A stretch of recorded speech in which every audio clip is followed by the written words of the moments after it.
Queridos amigos e amigas, bom dia, é hora da Ave Maria. Rezemos juntos, em nome do Pai e do Filho e do Espírito Santo. O anjo do Senhor anunciou a Maria, e ela concebeu do Espírito Santo. Ave Maria, cheia de graça, o Senhor é convosco.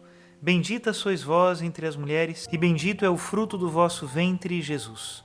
Santa Maria, Mãe de Deus, rogai por nós, pecadores, agora e na hora de nossa morte. Amém. E Maria disse: Eis aqui a escrava do Senhor. Faça-se em mim segundo a vossa palavra. Ave Maria, cheia de graça, o Senhor é convosco. Bendita sois vós entre as mulheres, e bendito é o fruto do vosso ventre, Jesus. Santa Maria, Mãe de Deus, rogai por nós, pecadores, agora e na hora de nossa morte. Amém. E o Verbo de Deus se fez carne e habitou entre nós. Ave Maria, cheia de graça, o Senhor é convosco. Bendita sois vós entre as mulheres, e bendito é o fruto do vosso ventre, Jesus. Santa Maria, Mãe de Deus, rogai por nós, pecadores, agora e na hora de nossa morte. Amém. Rogai por nós, ó Santa Mãe de Deus, para que sejamos dignos das promessas de Cristo. Oremos. Infundi, Senhor, em nossas almas a vossa graça. Nós o suplicamos, para que nós que conhecemos pelo anúncio do anjo a encarnação de Jesus Cristo, vosso Filho e nosso Senhor, cheguemos por sua paixão e morte de cruz à glória da ressurreição da carne. Pelo mesmo Cristo nosso Senhor. Amém. Em nome do Pai, do Filho e do Espírito Santo. Amém. Queridos irmãos e irmãs, compartilho com vocês a homilia do domingo passado, que ela seja de proveito para a sua reflexão no dia de hoje e aumente em nós este sentimento de fidelidade a Jesus Cristo e à sua Igreja. Escutemos. Meu querido irmão Diácono Lino, meus queridos irmãos e irmãs, hoje a liturgia da palavra nos fala do envio e do anúncio, da profecia, né? Mas, como diz São Paulo lá na carta aos Coríntios, como é que pregarão se antes não foram enviados? Mas e antes disso? Como serão enviados se não receberam, se não sentiram, se não ouviram a vocação de Deus? Por isso, antes de nós falarmos de envio e profecia, antes disso está a voz de Deus, que não somente nos chama, nos transforma e nos prepara para nós levarmos essa palavra do Senhor. Essa é a base de toda a verdadeira profecia, o amor de Deus por nós. E a liturgia da palavra de hoje nos coloca em evidência esse tema da vocação e logo depois também da profecia, utilizando o exemplo do profeta Amós. Quem já leu o livro do profeta Amós deve recordar que as profecias deste homem de Deus eram muito fortes. Amós, ele é muito exortativo naquilo que ele diz. Agora é interessante porque ele é um profeta um pouco fora dos padrões dos profetas de Israel. Naquela época do profeta Amós, 700 anos antes de Cristo, haviam dois reinos no povo de Deus. O reino de Israel, que a capital era em Samaria, e o reino em Judá, o reino de Judá, que a capital era em Jerusalém. E olha que interessante, cada um desses reinos, porque eram reinos, em princípio, que seguiam a lei de Moisés, eram reinos onde haviam profetas da corte. O rei mesmo fazia com que houvesse homens de Deus em volta dele para ouvir os oráculos do Senhor. Isso não é, em princípio, errado. O próprio rei Davi, por exemplo, tinha os seus profetas e nunca impediu que aqueles homens de Deus dissessem para ele coisas incômodas, dissessem a verdade. O profeta Natã, por exemplo, foi quem acusou Davi do seu adultério. E Davi ouviu a palavra de Deus e se curvou, não há nenhum problema. Mas Amós sai desses padrões. Amós era de Técoa, que é um lugar próximo a Jerusalém, por isso do reino de Judá, e ele saiu do reino de Judá para ser profeta no outro reino, no reino de Israel, um reino vizinho e ao mesmo tempo um reino inimigo, digamos assim. E lá ele foi exercer a profecia. Daí o que nós ouvimos hoje na primeira leitura. o sacerdote da região de Israel, Amazias, chega a Amós e diz: bom, o que você está fazendo aqui, né? Volta para a tua terra de Judá, e lá você exerce a profecia e come com tranquilidade o teu pão, mas aqui não. E aí, então, quando Amós revela que ele não é profeta de linhagem, ele é profeta de vocação. Não sou filho de profeta e nem sou profeta, ele diz. Sou pastor de gado e cultivo sicômoros, ou seja, não devo nada a ninguém. Mas Deus me disse: vai e anuncia e profetiza a Israel, o meu povo. E esse é o profeta. Uma figura um pouco incômoda, que nos diz aquilo que nós não queremos ouvir, que nos fala uma palavra que nos desajusta, que mostra os nossos erros, que nos confirma na verdade, mas muitas vezes confirma dizendo: aguenta firme, persevera na tribulação, não desiste, que são coisas que nós não queríamos ouvir. Nós gostaríamos de ouvir que Deus resolveria tudo, que tudo viraria um mar de rosas, e não é isso em geral que dizem os profetas. E no entanto, apesar de ser incômodo, como nós precisamos dos profetas. Ai de nós, se não ouvirmos a palavra de Deus. É um verdadeiro castigo quando o povo de Deus não tem os seus profetas. E onde está a base da profecia? Eu disse antes, está nessa vocação que surge do amor de Deus. Deus chama o profeta porque o ama, e Deus envia o profeta ao seu povo, mesmo sabendo que será um caminho de perseguição, de incompreensão, de dificuldades. Deus envia o seu amado profeta para o seu povo amado, para que esse povo se converta. O grande profeta, sempre no sentido de analogia, mas o grande profeta é Cristo, o Filho amado de Deus, que foi enviado ao mundo por amor ao mundo e foi rejeitado pelo mundo. Pois assim é a profecia, né? E se hoje nós vemos que no mundo faltam profetas, poderíamos dizer, né? Onde estão os cristãos? Cadê a voz dos cristãos? Cadê a ação dos cristãos no mundo, né? Se faltam hoje profetas, é porque nós não somos conscientes desse amor de Deus por nós. São Paulo hoje na segunda leitura vem nos recordar isso. Eu escolhi somente os verbos que estão na segunda leitura. Diz assim: Deus nos abençoou, Ele nos escolheu, Ele nos predestinou, nele as nossas faltas são perdoadas, Ele nos fez conhecer o mistério da sua vontade, nele também nós recebemos a nossa parte, nós fomos predestinados a sermos os que de antemão colocaram a sua esperança em Cristo, fostes marcados com o selo do Espírito prometido. Esse é o sinal do amor de Deus, o recebemos no batismo, mas precisamos fazê-lo agir para sermos profetas. O batismo não é um certificado que eu penduro na parede e me dá um título, não. O batismo é vida, e se nós não o vivemos, nós o esquecemos. Eu já disse em outras meditações, eu preciso repetir, né? O amor de Deus é desde sempre e para sempre, mas o meu não. O meu amor não é assim. E se eu não escuto a voz de Deus, se eu não me coloco diante de Deus, se eu não falo com o Senhor, se eu não faço essa experiência de estar ao descoberto diante do olhar de Deus, eu me esqueço do amor dele, me esqueço. Do que eu vou falar se eu não estou com ele? Qual é a minha mensagem se eu não o escuto? Por isso, meus irmãos, é incompreensível que alguém que foi marcado com o selo do Espírito Santo no dia do seu batismo, passe um único dia sem ouvir a palavra de Deus. É incompreensível. É incompreensível que a nossa oração não exista, ou então se resuma a um Pai Nosso e uma Ave Maria, mais ou menos matados no final do dia. Incompreensível.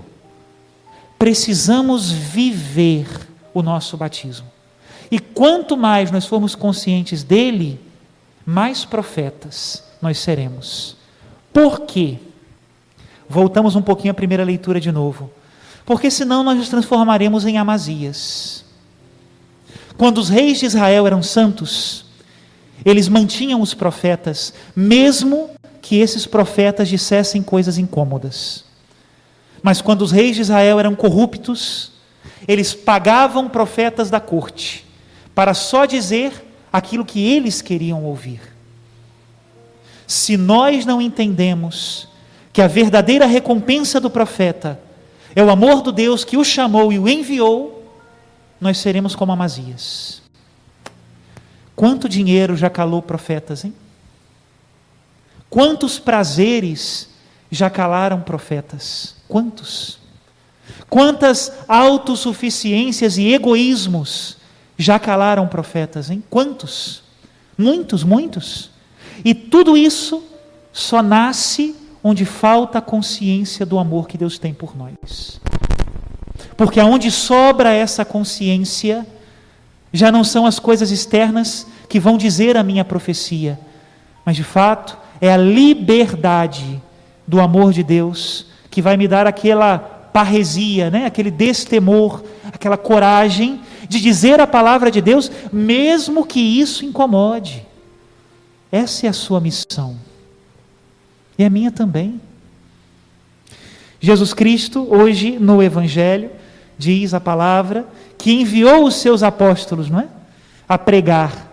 Mas no Evangelho de hoje, ele não prega para aquelas pessoas para quem eles foram enviados, não. Hoje no Evangelho, Jesus prega para os apóstolos. Apóstolo em grego significa literalmente enviados. Pois bem, pregou para eles e prega para nós. Como deve ser a nossa profecia? Diz o Senhor no Evangelho. Em primeiro lugar, logo depois de enviá-los, disse que eles deviam ir de 2 a 2. O que significa isso? São Gregório, quando comenta essa passagem, diz: o Senhor enviou os seus discípulos 2 a 2, porque não pode pregar o Evangelho quem não é capaz de viver a caridade. Isso é verdade. Enviou 2 a 2, porque se eu não consigo conviver com o meu irmão, eu não posso pregar o Evangelho. E como isso é importante hoje? Hoje nós vivemos uma espécie de surgimento de pregadores franco-atiradores, né? Que sozinhos organizam o seu apostolado, o seu ministério. De repente cria um canal de YouTube, de repente criam alguma coisa, funda uma igreja, funda uma comunidade, o que seja, né? Mas muito para si, né? Não é assim que o Senhor nos enviou? Primeiro requisito de um verdadeiro apóstolo: 2 a 2. Não é verdade que é na comunidade que nós aprendemos isso? Na comunidade eu aprendo a servir sem esperar nada em troca. Na comunidade eu aprendo a agradecer. Na comunidade eu aprendo a me calar. Na comunidade eu aprendo a exortar, a amar, a acompanhar, a sofrer junto. Nem sempre os problemas se resolvem. E por isso eu preciso de um irmão que esteja ao meu lado, me acompanhando no meu problema. E isso a gente aprende na comunidade. 2 a 2. Quem não vive, quem não é capaz de conviver com o outro, não pode pregar o Evangelho. Depois o Senhor diz: não leveis nada para o caminho, a não ser cajado. São Lucas e São Mateus utilizam uma expressão da época, diz assim: não levem nada para o caminho, nem bastão, né? Mas bastão era aquilo que todo mundo pegava, né? Então, olha, leva nada, nem bastão, hein? Vai sem nada. São Marcos já diz: não leveis nada para o caminho, a não ser cajado. Não é o tema do bastão, é o tema do cajado. Quem conhece o Antigo Testamento sabe que o cajado é sinal do poder de Deus. Como é que Arão quis convencer o faraó que ele era enviado do Senhor? Ele jogou o seu cajado e virou uma serpente. Quando quis transformar as águas em sangue, foi tocando o cajado na água. E quando o mar se abriu, Moisés estava levantando o cajado, né? Poder de Deus. Às vezes a gente coloca muita confiança nos meios, né? Não, para eu evangelizar eu preciso de ter um carro. Para eu evangelizar eu tenho que ter o último canal do YouTube, né? Para eu evangelizar eu tenho que ter o tal livro, a tal voz, o tal microfone, o que seja, né? E às vezes a gente tem que entender que tudo isso é bom, mas não é o fundamental. Aprender a evangelizar despojados. Me lembro da minha época de seminário, eu e outro seminarista, ele foi enviado para uma pastoral que não tinha nada. Ele disse, mas como é que eu vou fazer pastoral, né? Não tenho carro, não tem quem me leva, não tem nada, como é que eu faço, né? E a gente chegou a essa conclusão do evangelho de hoje. Eu vou. Jesus falou para a gente não levar nada, eu vou. E ele ia, né? Um dia de carona, um dia de ônibus, um dia de carro, o que ele fosse. Um dia não tinha nada, ele não conseguia ir, um dia chovia, mas ele estava. Nada para o caminho, nada. Nem pão, nem sacola, nem dinheiro na cintura. Por quê? Porque vai ser providenciado para você lá. Não levar nada, porque lá será providenciado o necessário. Quem se coloca agora para servir a Deus, mas quer ser administrador, que não falte nem um palito de dente, não vai evangelizar? É necessário confiar, será providenciado, calma. Que andassem de sandálias. O tema das sandálias no Evangelho tem a ver com ser filho, né? O filho pródigo era mais ou menos isso, né? Chegou o filho pródigo que gastou tudo, que estava cuidando dos porcos. E qual foi a providência do pai? Roupa, anel e sandálias nos pés. O escravo andava descalço, o filho anda calçado. Vamos pregar o Evangelho, vamos dar testemunho, né? Mas não como escravos, vamos como filhos. E que não levassem 2 túnicas. Essa é uma coisa muito interessante. Quando os padres da igreja falavam das 2 túnicas, eles falavam da duplicidade. Não é possível pregar o Evangelho se nós temos 2 caras. Se nós somos um na igreja e outro fora da igreja, não dá. Vocês imaginem, né? O padre aqui, todo certinho, pregando o Evangelho, né? Na missa, bonito, música, tudo. Aí depois ele sai da missa, é um burro ferrado, né? Pronto. Aí não dá, né? Não dá. Como é que eu vou confiar nesse padre? Ele tem 2 túnicas. Mesma coisa, todos nós, né? Pego o meu crucifixo, coloco ele, né? O meu sinal de cristão e venho à igreja. Carinha de santo, mãozinha posta, todo mundo tranquilo. Aí chego em casa, é outra coisa, né? Aí chego no trabalho, é outra coisa. Chego no círculo de amigos e ali abro todas as concessões possíveis, nem esqueço que sou de Deus, né? Não pode ser. Às vezes, inclusive, os seus amigos vão te colocar de lado, porque você não vai aos lugares que eles vão, não aceita os programas que eles aceitam. É assim. Mas, quando eles precisarem de confiar alguma coisa a alguém, eles vão te procurar. Por quê? Porque você não tem 2 túnicas. Não dá para ser diferente, meus irmãos. Como é que eu vou confiar em alguém que tem 2 túnicas? Para pregar o Evangelho, uma túnica. Sou eu, transformado pelo Espírito Santo, cheio de pecados, mas sincero. Sou eu. E essa é a fecundidade do apóstolo. Sabe, já foi tempo em que o poder de persuasão da igreja eram as suas armas. Já foi tempo, há muito tempo. Tem gente que ainda vive nisso, né? Já foi tempo que foi o tema do dinheiro. Tem gente que até hoje fica falando das riquezas da igreja. É a pessoa que está alienada do mundo, né? Absolutamente. Não entende nada de riqueza mundial. Absolutamente nada. Se acha que dinheiro é mármore, não sei se tem mármore na casa do Bill Gates, mas ali tem dinheiro. É outra coisa. Mas já foi o tempo que as pessoas eram cristãs por esse tipo de coisa.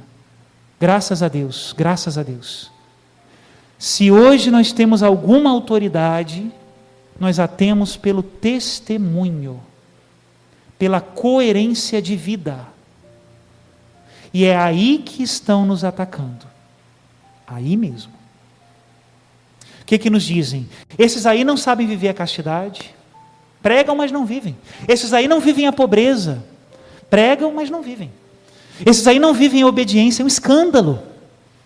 Quando é um problemão, botam na primeira página do jornal, como se aquilo fosse a generalidade dos cristãos. E quando esse é inocentado, nenhuma linha para limpar a sua fama. É assim que se atua. Mas nós, da nossa parte, como disse o Santo Padre ano passado, naquela homilia que ele fez na Praça de São Pedro vazia, as nossas armas salvadoras serão o trabalho silencioso e a oração. É aí que nós damos testemunho de Deus. Hoje, que é dia de São Bento, é bom nós nos lembrarmos disso. Trabalho, oração e silêncio. Deus aí nos vê, e também nos veem os nossos irmãos. Meus irmãos, quantos bons testemunhos eu já tive silenciosos, hein?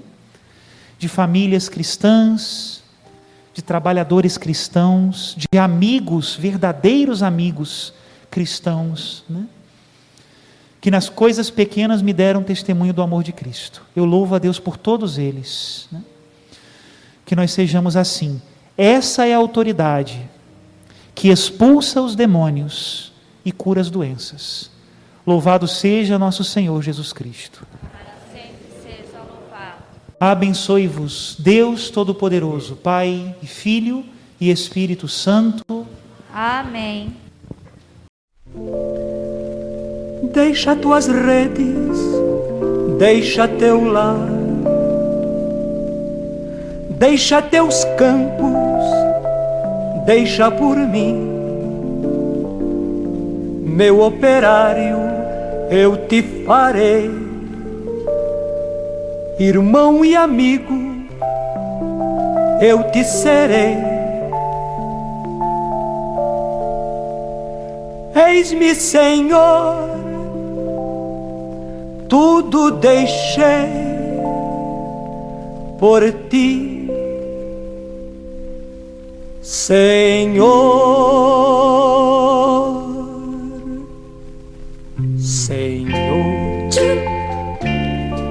Meu amigo, assim, lado a lado, eu caminho confiante, onde fores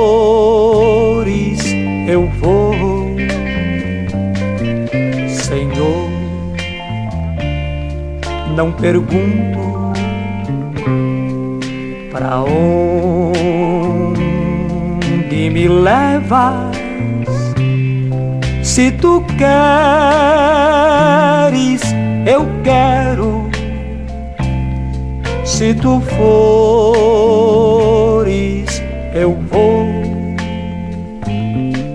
Senhor, Senhor, meu amigo, assim, lado a lado, eu caminho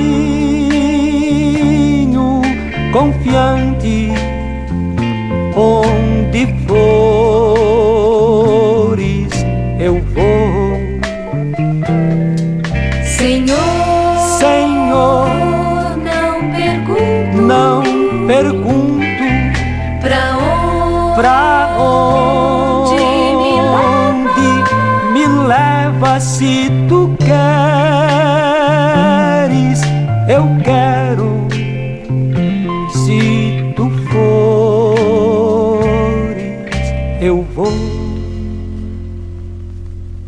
vou, Senhor.